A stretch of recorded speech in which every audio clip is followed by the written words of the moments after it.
मिलने लगे तो कितना ज्यादा रोजगार होगा, कितने लोगों को पैसा मिलेगा, और तब वो बिहार के बाहर जाकर अगर अपोलो में, मैक्स में, दुबई के अस्पताल में नर्सिंग का काम कर रहे हैं, उससे पैसा भी आएगा, लोगों की इज्जत भी होगी और हम लोग की तरक्की भी होगी। तो जन सुराज की जो सोच है, पूरी ताकत बिहार को अगले 10 साल में ज्ञान की भूमि के तौर पर प्रस्थापित करना है। हम लोग ब्लू कॉलर जॉब नहीं चाहते हैं, हम लोग व्हाइट कॉलर जॉब चाहते हैं। ब्लू कॉलर जॉब मैन्युफैक्चरिंग का जॉब है। सीमेंट के कंपनी में आप मजदूर बन गए, बिजली के कंपनी में मजदूर बन गए, वो नहीं चाहिए। जो इन्फोसिस में काम कर रहा है, जो टीसीएस में सॉफ्टवेयर का काम कर रहा है, वो व्हाइट कॉलर जॉब है। तो सबसे ज्यादा दुनिया भर में जो जॉब की अपॉर्चुनिटी है वो व्हाइट कॉलर जॉब में है। एक कंपनी टीसीएस 6 लाख लोगों को एम्प्लॉयमेंट उसने दिया हुआ है। 6 लाख लोग काम करते हैं टीसीएस में। कोई सीमेंट की फैक्ट्री, स्टील की फैक्ट्री 6 लाख लोगों को नौकरी नहीं दे सकती है। तो सबसे ज्यादा जहां एम्प्लॉयमेंट की संभावना है वो व्हाइट कॉलर जॉब में है। और व्हाइट कॉलर जॉब उसको मिलेगा जो पढ़ेगा। जो पढ़ेगा ही नहीं तो मजदूरी ही करेगा, चाहे मजदूरी सड़क पर करे या सीमेंट के फैक्ट्री में करे। तो हम लोग का लॉन्ग टर्म विजन बिहार को लेकर ये है कि हम लोग बिहार को ज्ञान की भूमि बनाना चाहते हैं और शिक्षा को आधार मानकर ही यहाँ पर आगे की तरक्की को देखना चाहते हैं। भ्रष्टाचार पर एक अंतिम उत्तर, उसके बाद बात खत्म। भ्रष्टाचार भैया खत्म करने का कोई ऐसा एक उपाय नहीं है कि हम आएंगे और भ्रष्टाचार खत्म हो जाएगा। ये जो आपने देखा केजरीवाल जैसे लोगों ने किया कि हम एक कानून बना देंगे उससे भ्रष्टाचार खत्म होगा, नहीं हो सकता है। इसका पूरे दुनिया में आप अध्ययन कर लीजिए, दुनिया के सबसे ईमानदार देश कौन लोग हैं। सबसे ज्यादा ईमानदार देश की सूची जारी होती है, उसमें भी आपको फिनलैंड, न्यूजीलैंड, सिंगापुर जैसे देश आपको दिखेंगे। उन देशों का आपको जाकर अध्ययन करना है कि वहां पर भ्रष्टाचार को कैसे कम किया गया। खत्म तो कभी नहीं होगा, कम कैसे किया गया। उन लोगों ने 4 चीज किया, सब देशों ने 4 चीज किया है। एक तो अपने जनप्रतिनिधियों को उन्होंने अकाउंटेबल बनाया। तो मैं बात कह रहा हूं कि काम नहीं करोगे हटा देंगे, चाहे हमारे जाति के हो या धर्म के। जब तक जनप्रतिनिधि ईमानदार और अकाउंटेबल नहीं होगा तब तक आप भ्रष्टाचार कम नहीं कर सकते हैं। इसीलिए जन सुराज क्या कह रहा है कि अगर जन सुराज से भी गलती से कोई गलत आदमी खड़ा हो जाए उसको भी हराइए, उसको भी हराइए।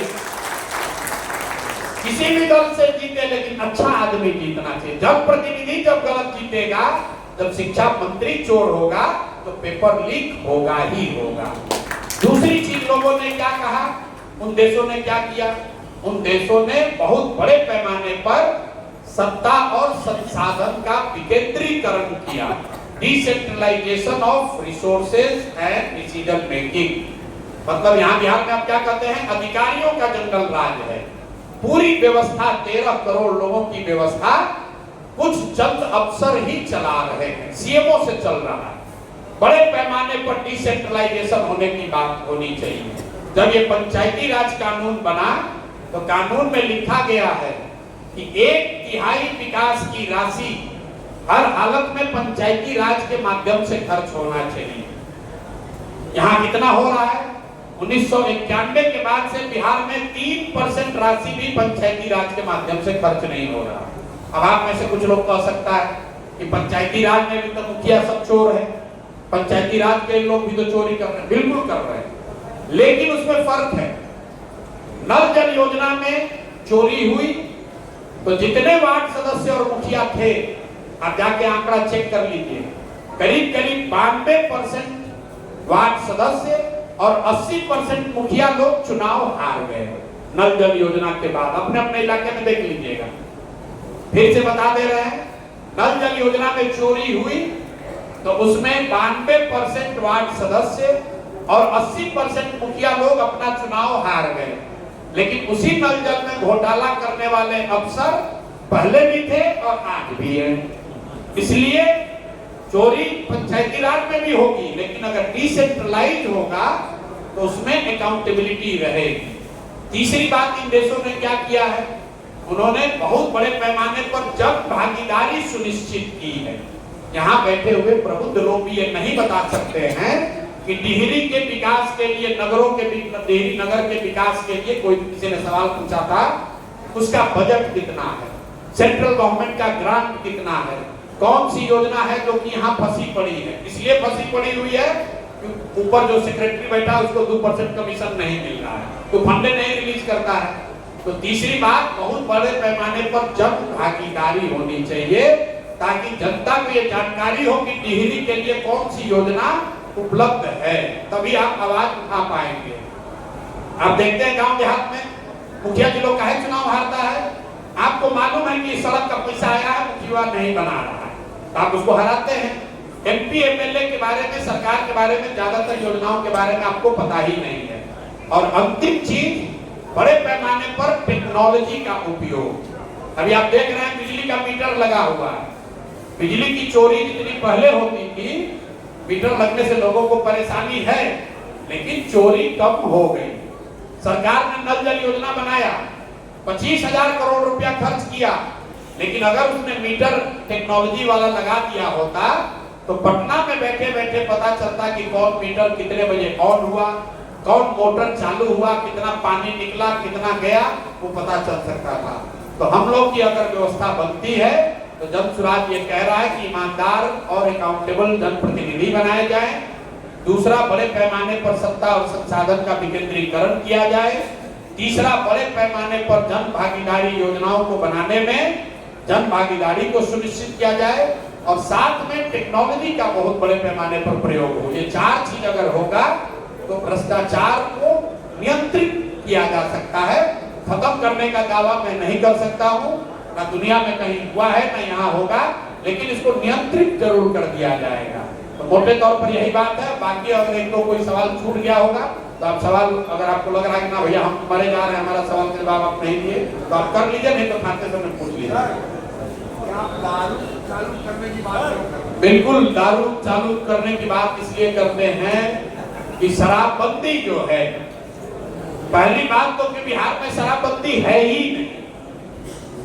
शराबबंदी का एक फर्जी कानून है, जिस कानून के तहत शराब की दुकान बंद है लेकिन होम डिलीवरी चालू है। तो भाई अगर शराबबंदी का एक पैसा फायदा भी है तो फायदा तो तब न होगा जब शराब बंद होगा। शराब बंद तो है नहीं बिहार में। बिहार में शराब की दुकानें बंद हैं, शराब तो घर घर बिक रहा है। और इस फर्जी कानून की वजह से आपका हमारा 20,000 करोड़ रुपया, ध्यान दीजिए, 20,000 करोड़ रुपया हर साल बिहार सरकार का नुकसान हो रहा है। ये पैसा कहाँ जा रहा है? ये पैसा जा रहा है भ्रष्ट नेताओं के पास, अफसरों के पास। आप लोग कानून व्यवस्था की बात कर रहे हैं, भाई कानून व्यवस्था क्यों बिगड़ रहा है? आधे से ज्यादा पुलिस प्रशासन तो शराब और बालू माफिया से पैसा वसूलने में लगा हुआ है। वो प्रशासन और सुरक्षा की बात कब करेगा? और सबसे बड़ी बात वो कहता है इससे महिला का सुरक्षा हो रहा है। आंकड़े बिल्कुल इसके सपोर्ट में नहीं है। आप जरा भाजपाइयों से पूछिए, ज्यादातर लोग भाजपा का वोटर है, आप जरा भाजपाइयों से पूछिए कि अगर शराबबंदी इतना बढ़िया कानून है तो यूपी जैसे राज्य को इससे काहे महरूम किए भैया, वहां पर भी लागू कर दो। ये बढ़िया वाला लड्डू खाली बिहार के महिला के लिए काहे रखते हैं? अगर शराबबंदी इतनी ही अच्छी है तो भाजपा के मोदी जी इसको पूरा देश में लागू काहे नहीं कर रहे? ये बिहार के लिए इतना बढ़िया काहे बचा के रखे हो भाई? इतना बिहार के लोग बेवकूफ है। सीधा पूछिए यूपी सरकार इसको लागू क्यों नहीं कर रही? कुछ लोग ये कह रहे गांधी जी कहे थे, गांधी जी ने ऐसा कभी नहीं कहा।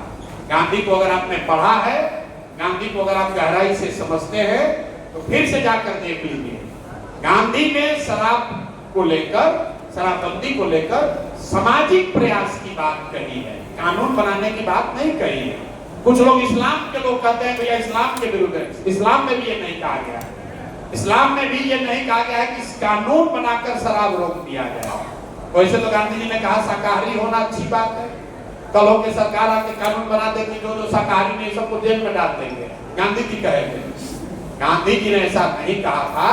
अगर गांधी जी चाहते तो जब देश का आजाद हुआ कहते नेहरू को कि पूरे देश में शराबबंदी का कानून लागू करो। गांधी एकदम ये एंटी गांधीयन है। गांधी ने कभी किसी के पर्सनल लाइफ में किसी चीज को इन्फोर्स करने की बात कही ही नहीं है। और आप एज ए सिटीजन इस बात का ध्यान रखिए, व्यक्ति की जो स्वतंत्रता है, जो संविधान से आपको मिली है, किस धर्म को आप मानते हैं, किस देवी देवता की पूजा करते हैं, कौन सा खाना खाते हैं, कौन सा कपड़ा पहनते हैं, कौन सी पिक्चर देखते हैं, ये संविधान ने आपको अधिकार दिया है, इसमें सरकार हस्तक्षेप नहीं कर सकती है।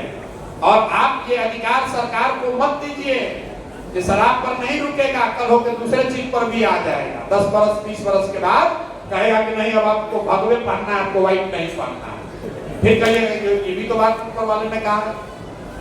संविधान और ये शराबबंदी का हाईकोर्ट ने, वाईबी गिरी ने केस किया, हाईकोर्ट ने बताया कि ये गैर संवैधानिक है, क्योंकि ये मौलिक अधिकार जनता को है। आप घर में क्या खाते हैं, किस देवी देवता की पूजा करते हैं, कहां पर आपकी श्रद्धा है, ये सरकार का विषय नहीं है। सरकार का विषय स्कूल है, सरकार का विषय सड़क है, सरकार का विषय रोजगार है। तो अपना कमवा छोड़ दिया है और आपके काम में घुस गया है, और आप लोग सब लोग लगे हुए हैं होना चाहिए। भाई जो भी वयस्क है उनको अपना निर्णय लेने का अधिकार होना चाहिए, यही लोकतंत्र है।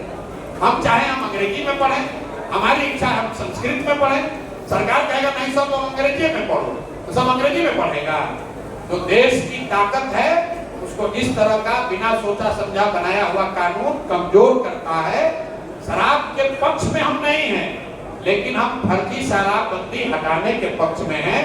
और एक सीरियस बात आपको बता रहे हैं, यहाँ बहुत लड़के बैठे हुए हैं, बिहार में हम लोगों ने कभी सूखा नशा नहीं देखा था। शराबबंदी के वजह से गांव-गांव में सूखा नशा बढ़ रहा है, और अगर ये नहीं सुधरा तो 10 वर्ष में आप देखिएगा, जैसे पंजाब पर पिक्चर बना था उड़ता पंजाब, बिहार में बनेगा उड़ता बिहार। गांव-गांव में लोग वो सूखा नशा कर रहे हैं, इससे कोई फायदा नहीं है। दुनिया में अमेरिका से लेकर वियतनाम तक बहुत देशों ने ये ट्राई करके देख लिया, उन्होंने ये पाया कि भाई इसको आप नहीं कर सकते हैं। तो जिस चीज को नहीं किया जा सकता है उसको रेगुलेट करना ज्यादा बेहतर ऑप्शन है, बजाय इसके कि आप पूरा ताकत, पूरा शक्ति, पूरा संसाधन इस पर लगा दें कि हम किसी को शराब नहीं पीने देंगे। इससे गरीब का नुकसान है। 100 रुपया का शराब 300 रुपया में बिक रहा है, जहरीली शराब बिक रही है, और जो पैसा वाला है वो करोड़ों रुपया कमा रहा है, और आपका हमारा इससे नुकसान हो रहा है। बहुत बहुत धन्यवाद।